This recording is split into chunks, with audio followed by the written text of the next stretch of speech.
ना तो मजगे थाना सस्पेंड हो और ना निगासन हो और ना तुझे 30 लाख रुपए दे। तेरे पे जितने दिन रखना उतने दिन रख ले तू इसे डेड बॉडी को। ये वीडियो सुना आपने, ये वीडियो यूपी के लखीमपुर का है। पुलिस कस्टडी में आरोप है, परिवार वालों का आरोप है कि पुलिस कस्टडी में एक ओबीसी समाज के युवक मौर्या की हत्या होती है, मौत होती है। घर वाले कह रहे हैं कि पुलिस कस्टडी में उसकी मौत हुई है। और ये जो साहब हैं जो बोल रहे हैं, जिसका आपने जिनकी आवाज़ सुनी, ये साहब पुलिस अधिकारी हैं। अब इनकी भाषा जो सुनी आपने वो सुनिए। न मजगई थाना सस्पेंड हो, न निघासन थाना सस्पेंड हो, न तुझे 30 लाख रुपए दे। तेरे पे जितना दिन रखना है रख ले डेड बॉडी को, हम यहाँ से जा रहे हैं। यह लखीमपुर खीरी उत्तर प्रदेश के सीओ पीपी सिंह। यहाँ 36 साल के रामचंद्र मौल की पुलिस कस्टडी में मौत का आरोप है। वहीं पुलिस हार्ट अटैक से मौत बता रही है। अभी शव का अंतिम संस्कार नहीं हो सका है। सोचिए, ये पुलिस कर्मचारी सीधे सीधे परिवार, जबकि पुलिस का काम है बातचीत करना, परिवार के खिलाफ किस तरह से रोब दाब करके बताया जा रहा है। इसको लेकर अखिलेश यादव ने भी ट्वीट किया है। सोचिए, यूपी में इस कदर डर है कि सारे पत्रकार किसी न किसी के हवाले से खबर लिखते हैं। खैर, ये खबर भास्कर में भी छपी है। अखिलेश यादव ने भी इसको लेकर ट्वीट किया है, मैं वो भी ट्वीट पढ़ के बताऊंगा आपको। प्रियंका गांधी, चंद्रशेखर आज़ाद और तमाम जो नेता हैं उन्होंने इसको लेकर ट्वीट किया है।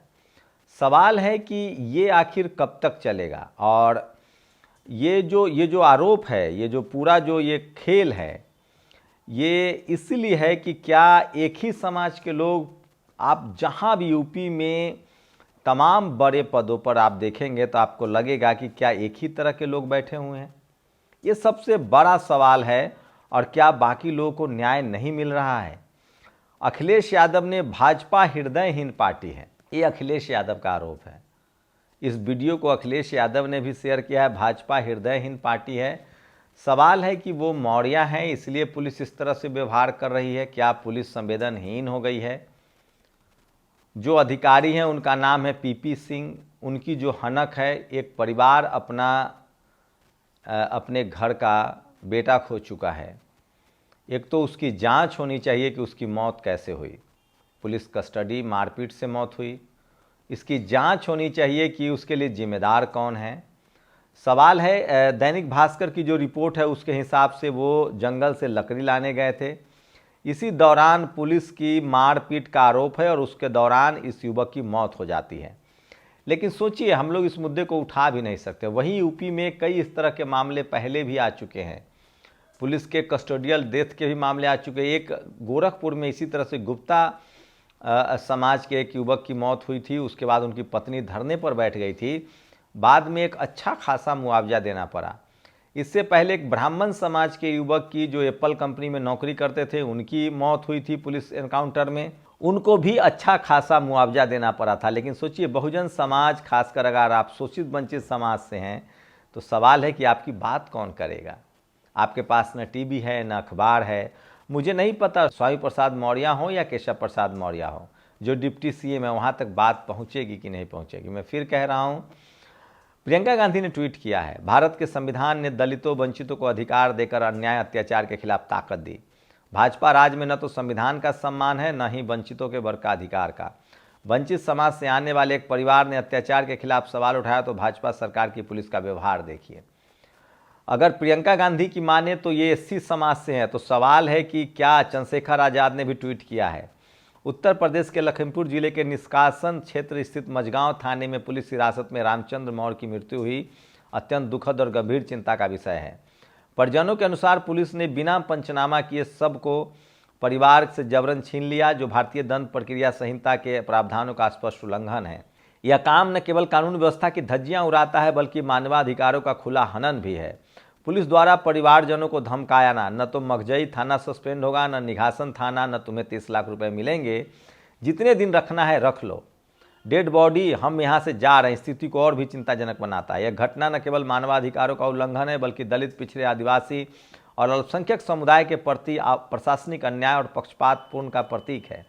इस प्रकार की घटनाएं कमज़ोर वर्गों का प्रशासन और अन्य न्याय प्रणाली पर से विश्वास समाप्त कर देती है, समाज में सुरक्षा तथा अराजकता का वातावरण ऊपर करती है। यूपी उत्तर प्रदेश सरकार इस घटना की निष्पक्ष जांच सुनिश्चित करनी चाहिए और दोषियों पर सख्त कार्रवाई होनी चाहिए। पीड़ित परिवार को न्याय और मुआवजा प्रदान करना उनकी जिम्मेदारी है। समाज में कानून का शासन और कमज़ोर वर्ग का विश्वास बनाए रखना आवश्यक है। तो एक संवैधानिक पद पर हैं और संवैधानिक दायरे में रहकर वो इस बात को लिख रहे हैं और आप कल्पना कर सकते हैं। एक बार की बात है, यूपी के गृह सचिव AK गुप्ता ने प्रेस कॉन्फ्रेंस में कहा कि ठंड से कोई नहीं मरता, ऐसा होता तो साइबेरिया में कोई जिंदा नहीं होता। इस बयान के बाद मुख्यमंत्री अखिलेश यादव ने गृह सचिव को उनके पद से हटा दिया था। ऐसी ही रंगबाजी आज DSP PP सिंह ने लखीमपुर में दिखाई है। कोई और सरकार होती तो DSP के बयान को लेकर मीडिया सरकार पर चढ़ बहता और अगर DSP सस्पेंड हो गए होते, लेकिन ये सब प्राचीन काल में हुआ करता था। सोचिए, बहुजन समाज के न तो नेता बोल रहे हैं, न उनके एक्टिविस्ट बोल रहे हैं, न उनके पास TV या अखबार है जो इस खबर को मुद्दा बनाया जाए। इस देश का 90% आबादी किस तरह से लाचार और बेबस है और जो लोग हैं वो अपना खतरा उठाकर इस बात को आप तक पहुंचा रहे हैं। ये चित्कार, ये बिलखती कराह, ये गिड़गिड़ाती आवाज़ें, काश ये समय रहते सजग एकजुट हो जाती तो इस तानाशाही जुल्म से लड़ लेती। यूपी में PDA समाज के ऊपर तांडव की वानगी देखिए। लक्ष्मण यादव ने बड़ा ट्वीट किया है जो सोशल मीडिया पर सबसे ज़्यादा वायरल है। तो सोचिए, एक पुलिस वाला इस तरह की जो भाषा बोल रहा है, इस भाषा के पीछे किसकी ताकत है, किसका दम है? ये सरकार का दम है, ये जाति का दम है। और इस वजह से है क्योंकि जो शोषित वंचित समाज के लोग हैं वो खुद बोलने के लिए तैयार नहीं है। और जब तक आप नहीं बोलेंगे तब तक आपको इस तमाम चीज़ों से मुक्ति नहीं मिलेगी। मैं फिर कह रहा हूँ, जो समाज अन्याय के खिलाफ आवाज़ नहीं उठाता है वो अपने कंधों पर लाश उठाता है। आज मौर्या की है, कल मुकेश की है, कल कोई और होगा। IIM IIT सेंट्रल यूनिवर्सिटी दलितों पिछड़ों के लिए कब्रगाह बनते जा रहा है। ये सिर्फ पुलिस कस्टडी की मौत नहीं है, ये सिर्फ गांव की बात नहीं है। आपके बच्चे मीडिया में, जुडिशियरी में, कॉलेज यूनिवर्सिटी में हर जगह मारे जा रहे हैं क्योंकि आप चुप हैं, क्योंकि आपके नेता चुप हैं, क्योंकि आपके ब्यूरोक्रेट्स चुप हैं, क्योंकि आप चुप हैं, आप लिखे पढ़े लोग भी चुप हैं। कल हम जैसे लोग भी मार दिए जाएंगे जो हम रोज़ बोलते हैं। लेकिन मैं फिर कह रहा हूँ, बाबा साहब ने कहा था जिंदगी लंबी नहीं शानदार होनी चाहिए। IIM IIT सेंट्रल यूनिवर्सिटी दलित पिछड़ों का कब्रगाह बनते जा रहे हैं। IIM बेंगलोर में पिछले तबके से आने वाले एक ब्राइट स्टूडेंट निलय पटेल की संस्थागत हत्या हुई है। सोचिए, रोहित वेमुला के बाद अब फिर से एक बार IIM बेंगलोर में पिछले तबके से आने वाले एक ब्राइट स्टूडेंट निलय पटेल की संस्थागत हत्या हुई है। 2014 से 2025 के बीच 102 छात्रों ने IIT और IIM में आत्महत्या की। जाति ढूंढ लाइए, सारे दलित, पिछड़े, आदिवासी हैं। जातिगत भेदभाव हमारी युवा पीढ़ी को निगल रहा है। द्रोणाचार मनोविधान चला रहे हैं, क्लब मारे जा रहे हैं। रोहित वेमुला की हत्या के बाद सारे प्रोफेसर और उसमें संलिप्त लोगों को क्लीन चिट दी गई, जिसके कारण जातिवाद का मनोबल बढ़ गया है। देश में दलितों, पिछड़ों की पहली पीढ़ी के छात्र जो यूनिवर्सिटी पहुंच रहे हैं उनको हर तरीके से परेशान किया जा रहा है ताकि वो पढ़ाई छोड़कर अपनी जातिगत काम चुन ले। हर एकेडमिक हत्या हमारे बहुजन समाज पर प्रहार है। देश में जब तक जातिवाद की सजा फांसी नहीं हो जाती तब तक ये मनुवादी रुकने वाले नहीं है। सोचिए, अखिलेश यादव का ये बयान सुनिए। को एक सर्टिफिकेट चाहिए BC बनने के लिए, आप RSS के सदस्य होने चाहिए बस। वो कहते हैं कि इस देश में वाइस चांसलर RSS के दफ्तर से बनाए जाते हैं। आपके बच्चों को मारा जा रहा है, कोई पुलिस में है वहां मारा जा रहा है। अभी हाल ही में बिहार में एक कांस्टेबल जो SC समाज से थे उनको इतना टॉर्चर किया गया कि वो मर गए। रोहित वेमुला याद है, अब निलय पटेल की तस्वीरें हैं। पत्रकारिता भी इससे छूती नहीं है। सोचिए, मुकेश चंद्राकर, उन्होंने महुआ शराब बेची, उन्होंने गाड़ी साफ की, वो एक मैकेनिक तक बने और किसी तरह से पढ़ लिख कर उन्होंने पत्रकारिता करना शुरू किया। वो दबे कुचले की आवाज़ थे, गरीबों की आवाज़ थे। उन्होंने न जाति देखी न धर्म देखा, ईमानदारी से पत्रकारिता की तो उनकी हत्या कर दी गई। कल मेरी बारी आ सकती है। मैं फिर कह रहा हूँ, जो समाज वक्त रहते आवाज़ नहीं उठाएगा उस समाज को अपने कंधे पर लाश उठाना पड़ेगा।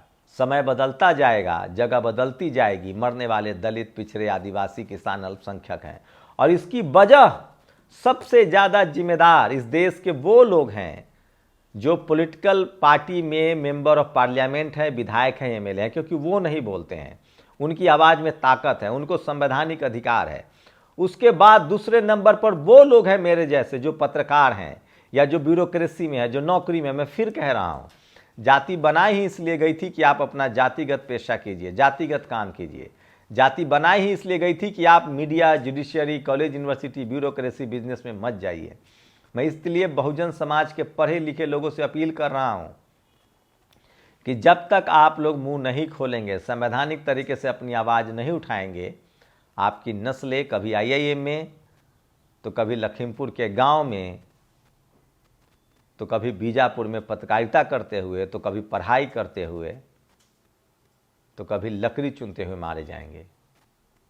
मैं इसलिए कह रहा हूँ, बाबा साहब का संविधान है, उन्होंने लंबी लड़ाई लड़ी है। संवैधानिक तरीके से अपनी आवाज़ उठाइए ताकि आपकी नस्लों की कम से कम सांसें चल सके। शुक्रिया।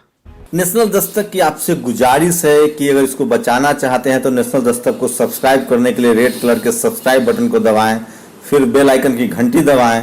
नेशनल दस्तक को बचाने के लिए बहुत जरूरी है कि हर खबर को शेयर करें, लाइक करें, कमेंट जरूर करें।